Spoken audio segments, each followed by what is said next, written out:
Boa noite a todos. Sejam muito bem-vindos à nossa casa de amor, de luz. Sintam-se à vontade e aproveitem.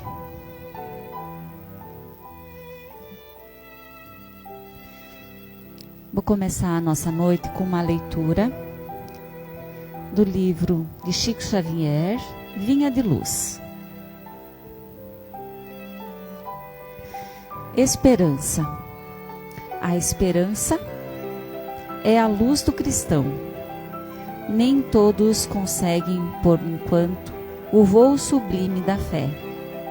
Mas a força da esperança é tesouro comum. Nem todos podem oferecer, quando querem, o pão do corpo e a lição espiritual. Mas ninguém na terra será impedido de espalhar os benefícios da esperança. A dor costuma agitar os que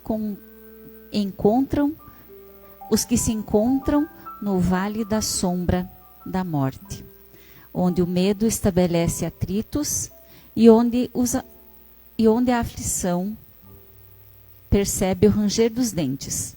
Nas trevas do exteriores, mas existe a luz interior, que é a esperança. A negação humana declara falências, lavra atestados de impossibilidade, traça inexplicáveis labirintos. No entanto, a esperança vem de cima, à maneira do sol que ilumina do alto e alimenta sementeiras novas, desperta propósitos diferentes, cria modificações redentoras e descerra visões mais altas. A noite espera o dia, a flor, o fruto, o verme, o porvir. O homem, ainda mesmo que mergulhe na descrença ou na dúvida, na lágrima ou na dilaceração, será socorrido por Deus com a indicação do futuro. Jesus, na condição do Mestre Divino, sabe que os aprendizados nem sempre poderão acertar inteiramente, que os erros são próprios da escola evolutiva. E por isso mesmo a esperança é um cântico sublime do seu evangelho de amor. Imensas têm sido até hoje as nossas quedas, mas a confiança do Cristo é sempre maior. Não nos percamos em lamentações. Todo momento é instante de ouvir aquele que pronunciou: "Vinde a mim". Levantemo-nos e prossigamos, convictos de que o Senhor nos ofereceu a luz da esperança, a fim de acendermos em nós mesmos a luz da santificação espiritual. Eu convido então a todos para que fechemos os nossos olhos, sentemos confortavelmente, respiremos fundo. E neste momento, aquietar os nossos corações, levando o nosso pensamento ao nosso Pai e ao nosso Mestre Jesus. E que a nossa presença aqui, nessa casa, junto com a presença da nossa Mãe Maria, nossa Mãe espiritual, que nos envolve em sua luz, em seu amor e seu amparo. Pedimos que nos acompanhe nessa noite com aprendizados e que zele junto a essa casa. Solicitamos também a presença dos espíritos de luz dessa casa, dos nossos mentores espirituais, dos nossos guardiões, para que unam-se a nós nesse crescimento e aprendizado. Que possamos deixar de lado as preocupações do nosso dia a dia, abrindo nosso coração para essa nossa renovação espiritual. Que possamos, então, com o nosso coração aberto, permitindo que as palavras aqui proferidas encontrem eco em nossa consciência e nos auxiliem a nossa jornada de transformação interior. Que a paz do nosso Mestre Jesus nos envolva e envolva os nossos corações nesse momento de luz e de aprendizado. Que assim seja. Convidamos então a palestrante dessa noite, a Priscila, que vem de Catanduvas, da Casa Espírita Amor e Caridade. Muito bem-vinda.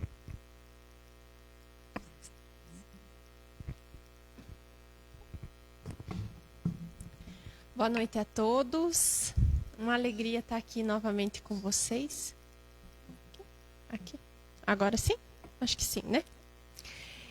Então, hoje nós vamos falar sobre a caridade. A caridade como virtude fundamental. E esse trecho que nós vamos conversar está no Evangelho segundo o Espiritismo, no capítulo 13. E o São Vicente de Paula é que vai nos falar sobre a caridade. E ele diz o seguinte: a caridade é a virtude fundamental, sobre a qual há de repousar todo o edifício das virtudes terrenas. Então, a caridade é a virtude fundamental de todas. E ele segue nos explicando. Sem ela não existem as outras. Sem a caridade não há as outras virtudes. E ele vai além. E ele nos diz que sem a caridade não há fé. Sem caridade não há fé. E a gente pode pensar, mas como assim? Não basta só eu acreditar em Deus? Não basta eu ter a minha fé? Eu preciso praticar a caridade? E é justamente isso que ele nos coloca. Que a fé, que a verdadeira fé, ela só vai se manifestar através de atitudes de amor e atitudes de caridade. Tanto é que tem uma frase do apóstolo Paulo, onde ele deixa muito claro que ainda que ele tivesse toda a fé possível, a ponto de transportar as montanhas, se ele não tivesse a caridade, nada seria. E é por isso que eu acredito que aqui na Casa Espírita, lá em Catanduvas, a gente sempre fala isso. A gente sempre convida as pessoas para o trabalho na Casa Espírita, né? Para estudar e para trabalhar e para praticar a caridade. Não é à toa que aqui na casa de vocês tem todas essas doações de roupa, né? Tem a campanha para arrecadar mantimentos. Porque a doutrina espírita está muito ligada nesse princípio da fé com obras, da prática da caridade. É muito bom vir aqui estudar, ouvir o Evangelho, participar do grupo de estudos. Mas a gente precisa, como diz aqui, que a fé sem a caridade, ela não é nada. Então nós precisamos nos colocar em exercício, praticar a nossa fé. Tanto é que o próprio Cristo, na sua peregrinação terrena, ele não se ateve a ficar lá no Monte das Oliveiras falando do seu evangelho. Ele vivenciava o evangelho. Ele ia em busca dos doentes, dos maltrapilhos, dos pecadores, dos pobres, para auxiliar e para praticar a caridade. Então ele nos ensinou isso, que não bastava ficar lá só estudando e aprendendo a Boa Nova, que a Boa Nova precisava ser aplicada. E no Livro dos Espíritos, o Kardec pergunta, né, ele questiona, mas o que é essa caridade? E a pergunta dele é a seguinte: qual o verdadeiro sentido da palavra caridade como a entendia Jesus? Como é que Jesus entendia a caridade? E os Espíritos nos respondem: benevolência para com todos, indulgência para as imperfeições dos outros e perdão das ofensas. Esse é o significado da caridade. Vejam que os espíritos eles não responderam que caridade é dar dinheiro, é distribuir alimentos, é doar roupa. Tudo isso é muito importante, faz parte, é a caridade material. Mas a caridade para Jesus, ela começa muito antes. Ela começa dentro de cada um de nós. E esses conceitos, benevolência, né? O que é isso, né? A palavra benevolência, né? Benevolência é querer o bem do outro. Não apenas fazer o bem, mas desejar o bem da outra pessoa. Isso que significa a benevolência. A benevolência, ela muda o nosso olhar, a forma de olhar para o outro. Ao invés da gente perguntar, o que essa pessoa merece? Será que ele realmente merece a minha ajuda? Eu vou perguntar, como eu posso contribuir para que essa pessoa fique melhor? O que eu posso fazer de bem? E Jesus fazia isso o tempo todo. Ele olhou para o Zaqueu, para o Mateus, para todos os discípulos deles, para a mulher adúltera, para Maria de Magdala, e ele enxergava as possibilidades que cada um tinha, assim como para nós. Ele não olha para o nosso merecimento em si apenas, ele olha para as nossas possibilidades. Tanto é que escolheu 12 homens comuns do povo que não tinham conhecimento nenhum, mas que foram lapidados para ir aprendendo e praticando o evangelho. A indulgência com as imperfeições dos outros. O que significa?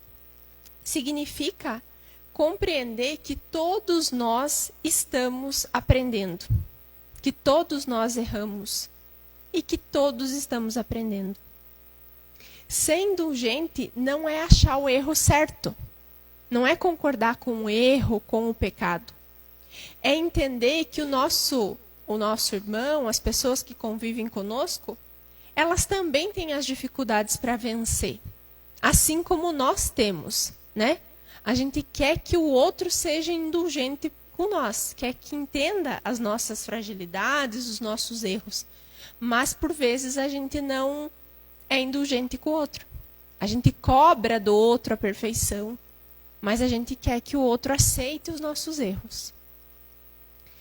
E seguindo, e falando, né, em Jesus, ele não aprovava o erro. Tanto é, e ele também não humilhava quem errava. Tanto é que ele fala para a mulher adúltera, vá e de hoje em diante não peques mais. Porque ele estava olhando não para o pecado. Ele condenava, aliás, o pecado. Mas ele não estava condenando a pecadora. E perdoar. Perdão. Perdão é tão difícil, né? Por muitas vezes. E perdoar não é esquecer. Não é fazer de conta que nada aconteceu. Não é concordar com a injustiça. Não é isso. Perdoar é decidir que o mal que fizeram contra mim não continuará vivendo dentro de mim. É lembrar que quem mais ganha com esse perdão é quem perdoa. Não é quem é perdoado. Então vejam, com 3 palavras, né? Benevolência, indulgência e perdão, a gente constrói a caridade. E o Evangelho ele vai nos dizer que a chave da nossa felicidade é o exercício da caridade. Todos nós que estamos aqui, eu acredito, buscamos a felicidade nessa vida, né? É uma busca constante.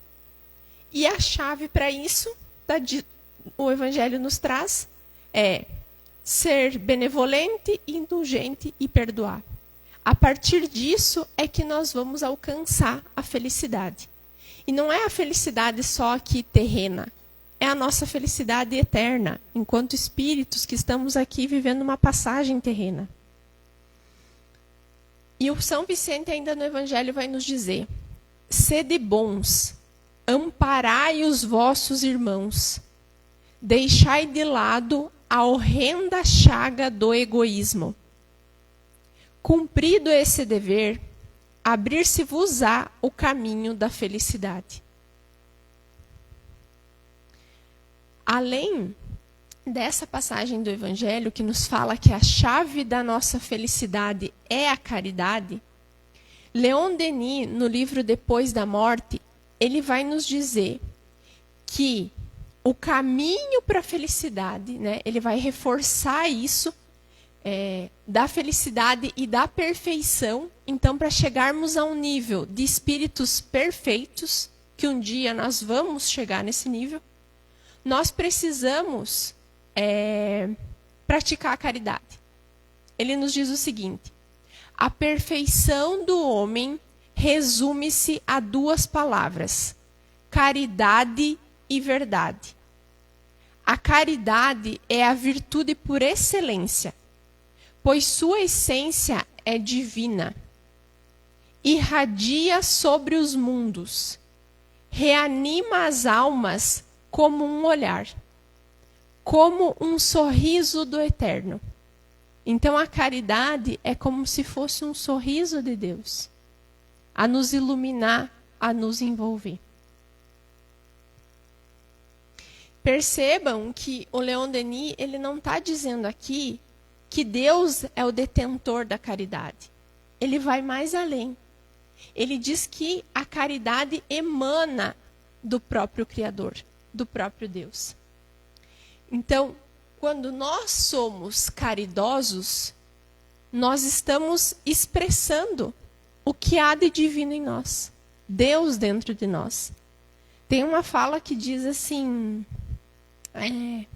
Deus não vem em pessoa na terra para ajudar os homens.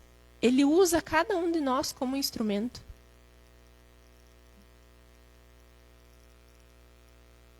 Quem de nós já não passou por uma situação difícil e de repente veio uma pessoa que foi a chave para a solução daquele problema?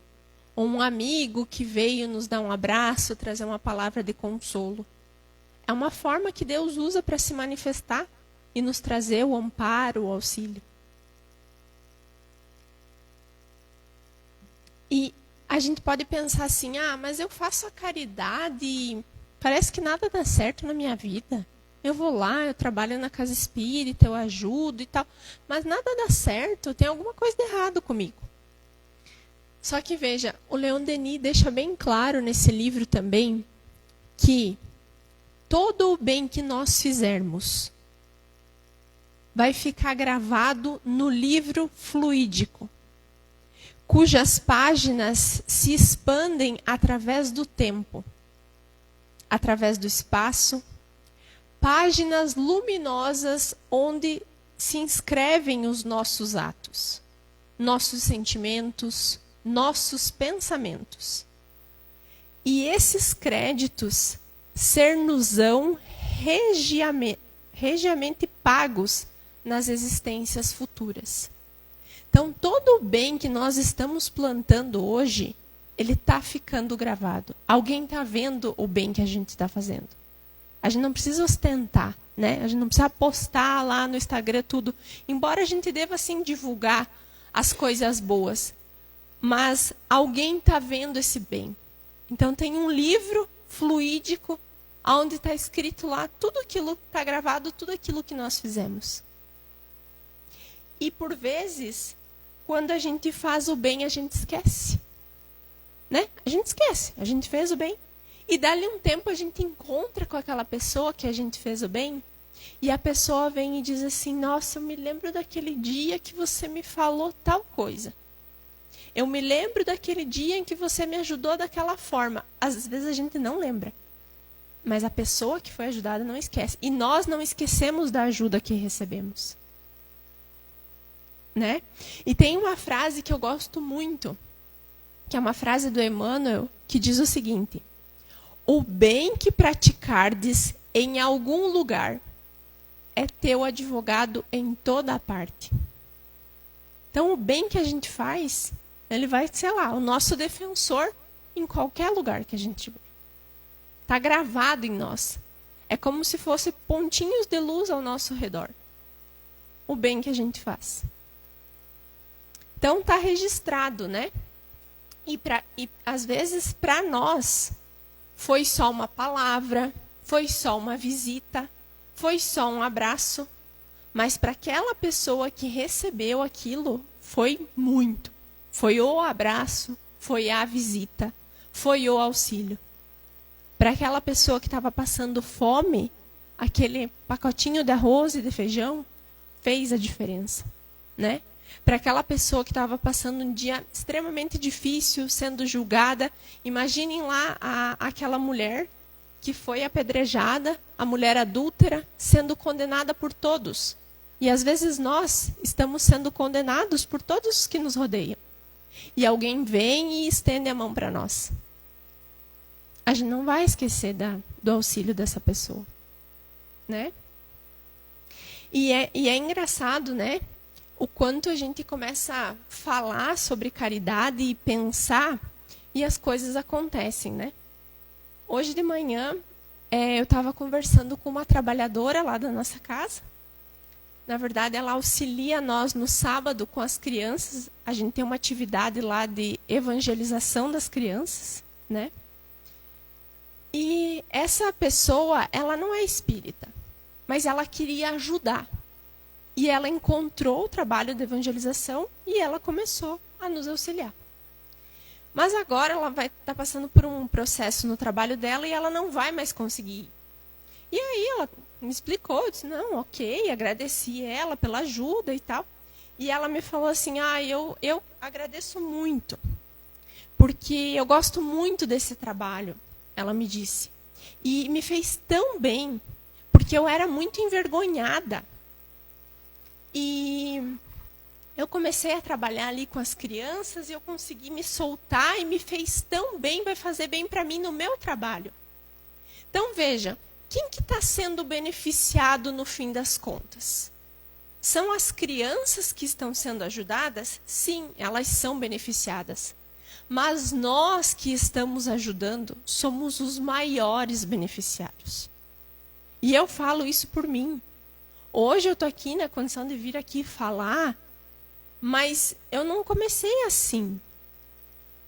Eu comecei lá com as crianças também, aprendendo com elas, fazendo evangelização. Comecei na nossa casa.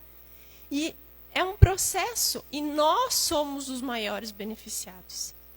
Tanto é que tem uma frase de Santo Agostinho que diz assim, que se nós... deixa eu ver onde é que eu anotei aqui.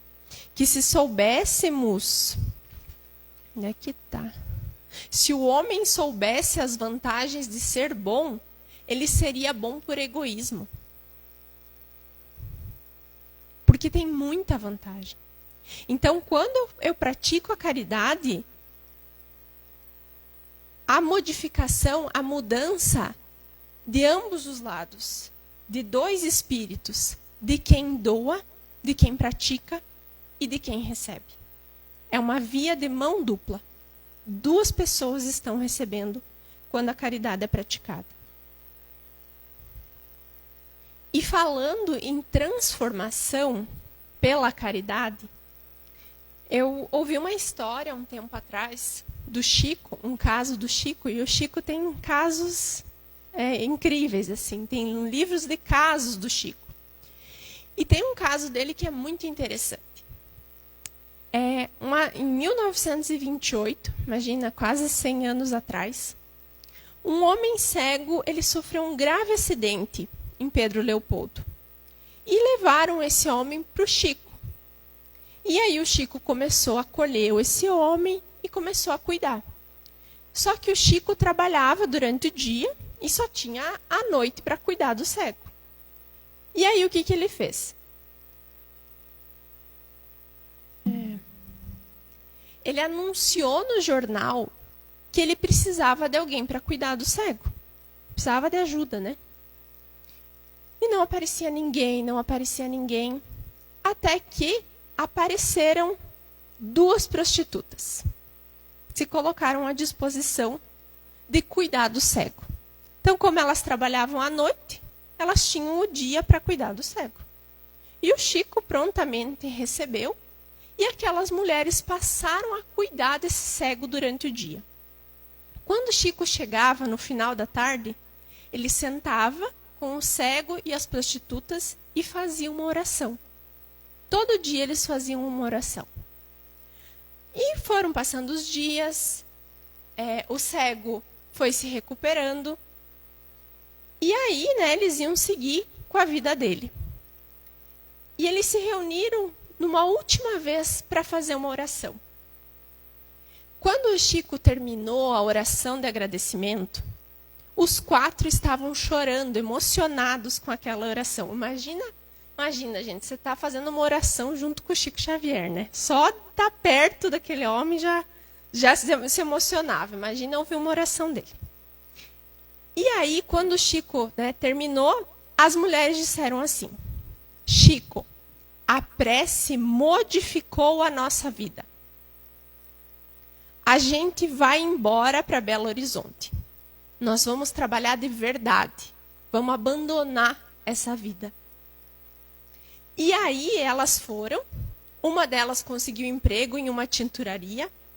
A outra foi estudar, se tornou enfermeira e viveu respeitada e feliz.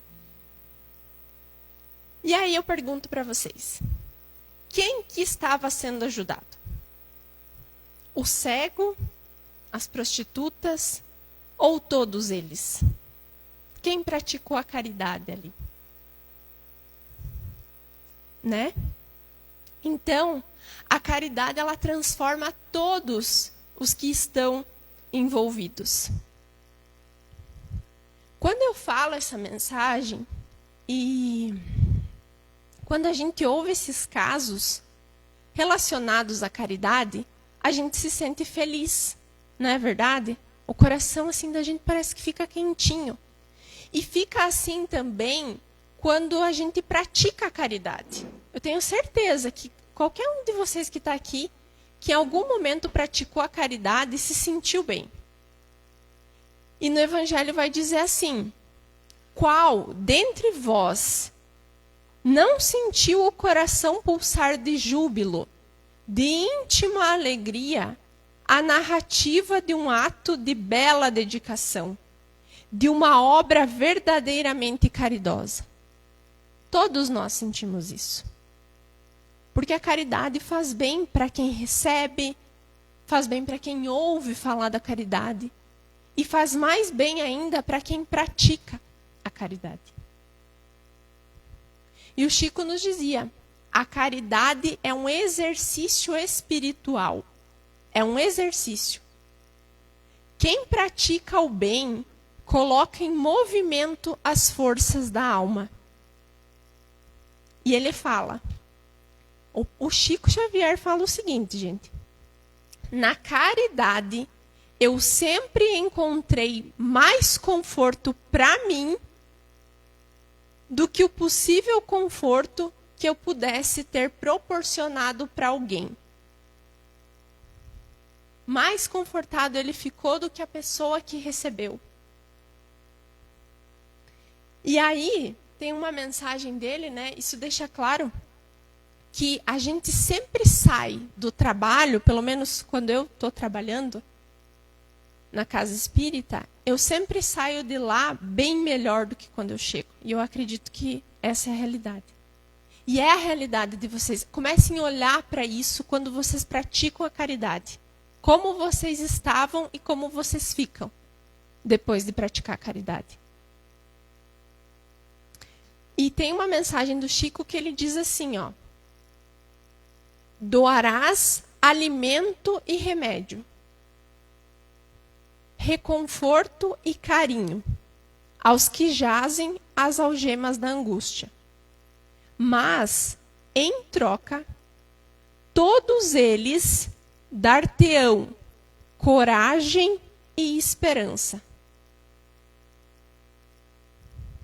fortaleza e consolo, valorizando-te no corpo terrestre a responsabilidade de agir e viver.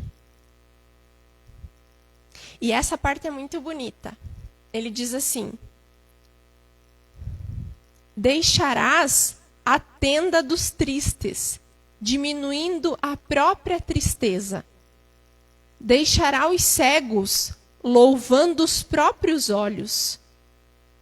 Contemplarás o paralítico, sentindo a graça do movimento. E despedir-te-á dos enfermos e dos loucos, dos fracos e infelizes, agradecendo ao Senhor a ventura de poder ajudar. Como é bom poder servir. Então, eu acho que tudo isso nos mostra e nos convida a praticar a caridade para poder, quem já não experimentou, poder experimentar esses sentimentos. De olhar para o lado e ver assim, nossa, às vezes a gente pensa, minha vida é ruim, eu não tenho nada para agradecer. Olha para o lado. Olha para o lado. E todo mundo tem o que dar. Eu não tenho dinheiro. Não precisa. Você não precisa dar dinheiro. Você pode dar o teu tempo, você pode dar uma prece, você pode dar um sorriso. Porque foi o que eu falei no início. A caridade não é só material. É ser o bem, desejar o bem. Ver alguém que está ali na rua passando necessidade. Eu não posso ajudar nesse momento. Mas desejar, meu Deus, tomara que essa pessoa consiga sair dessa situação, que fique bem, que receba ajuda. É o suficiente.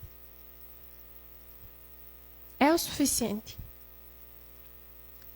E aí, a gente pode concluir, que São Vicente de Paulo nos disse que a caridade é a virtude fundamental.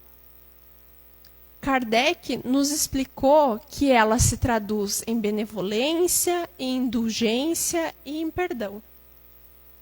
Leon Denis nos mostrou que nenhum gesto de amor se perde.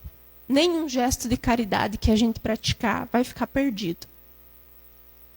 E a vida do Chico, ela nos ensina que a verdadeira caridade não enxerga o espírito antes de enxergar o erro. Aliás, que a verdadeira caridade enxerga o espírito antes de enxergar o erro. Talvez a grande pergunta não seja quanto bem eu faço, quanto bem que eu estou fazendo na minha vida, mas seja quanto amor existe na maneira como eu vivo. Quanto amor existe? Quanto amor eu coloco na maneira como eu vivo? Porque a caridade não é aquilo que oferecemos ao próximo. É aquilo que nos transforma enquanto nós servimos. Que nós possamos sair daqui hoje com um propósito bem simples. De sermos a cada dia um pouco mais parecidos com o Cristo. Fazendo da caridade não um gesto ocasional. Não apenas um gesto de um dia. Mas um modo permanente de viver. Uma escolha diária de vida. Que a gente viva a caridade. E aí, para finalizar, nós temos a seguinte frase. Observe as leis da vida, entendendo e ajudando os corações que te cercam, para que não esmaranhe nas sombras, ante o esplendor do caminho. E confiando-te a solidariedade como simples dever, perceberás, junto de cada aflição, a presença do Cristo, o divino benfeitor, que resumiu o seu evangelho de luz no mandamento inesquecível: amai-vos uns aos outros como eu vos amei. Essa é uma mensagem do livro Vida e Caminho, do Espírito Emmanuel, psicografado pelo Chico. Que Jesus nos abençoe, que a caridade nos inspire a cada dia, que a gente possa sair daqui bem melhor do que quando aqui chegou e que busque praticar a caridade. Muito obrigada.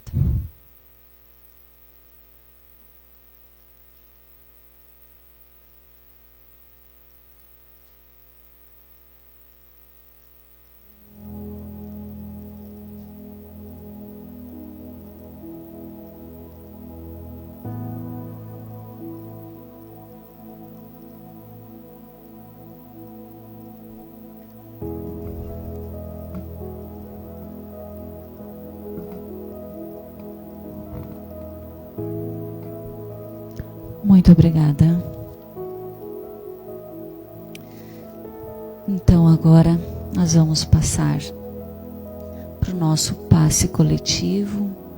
Vamos diminuir um pouquinho a intensidade da luz e pedir para que os trabalhadores da casa se coloquem à disposição do trabalho.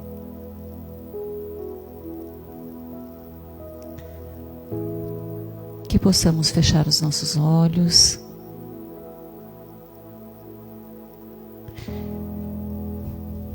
e levar o nosso pensamento. Senhor Deus, nosso Pai de infinito amor e bondade, nesse momento encerramos esse encontro com os corações repletos de gratidão. Agradecemos pela oportunidade de estarmos reunidos em Teu nome e pelos ensinamentos recebidos nesta noite. Pai, permite que Tua luz alcance cada um de nós, envolvendo-nos em paz, serenidade e confiança. Que as boas inspirações, os benfeitores espirituais permaneça conosco, auxiliando-nos a transformar os ensinamentos de hoje em atitudes de amor, compreensão e verdadeira caridade. Abençoa nossos lares, nossas famílias, nosso trabalho e todos aqueles que necessitam do amparo, do consolo e da esperança. Que possamos ser instrumentos da Tua paz, estendendo a mão ao próximo e praticando a caridade com humildade, respeito e amor. Que possamos seguir os nossos caminhos fortalecidos na fé, confiantes no Teu amparo e comprometidos em viver os ensinamentos do Cristo em nosso dia a dia. Agradecemos nosso Mestre, acima de tudo, o seu exemplo de amor e caridade, por sua presença constante em nossas vidas. Que a sua paz permaneça conosco, hoje e sempre. Que assim seja.